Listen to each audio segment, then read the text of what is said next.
গোটেই নিশা উজাগৰে থকা জনেহে জানে মনৰ আপোন মানুহজনক হেৰুৱাৰ যন্ত্ৰণা কিমান।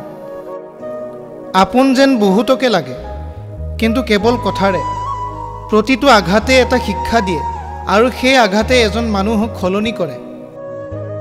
মানুহ যেতিয়াৰ পৰা টকা চাই সন্মান কৰা আৰম্ভ কৰিছে, তেতিয়াৰ পৰা আমাৰ সমাজত জ্ঞানী মানুহৰ মৰ্যাদা কমি গৈছে আৰু টকা থকা মানুহৰ মূল্য বৃদ্ধি হৈছে। যিজনে আপোনাক নিবিচাৰে তেওঁক বিচৰাটো বন্ধ কৰি দিয়ক।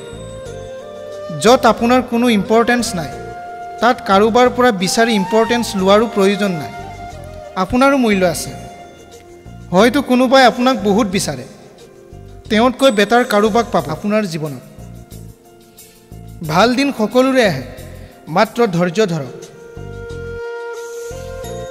জীৱনত কষ্ট পোৱাটো বহুত জৰুৰী, কাৰণ ই এক প্ৰকাৰৰ শিক্ষা আৰু এই শিক্ষাই পৰৱৰ্তী সমস্যাৰ লগত যুঁজিবলৈ সাহস দিয়ে।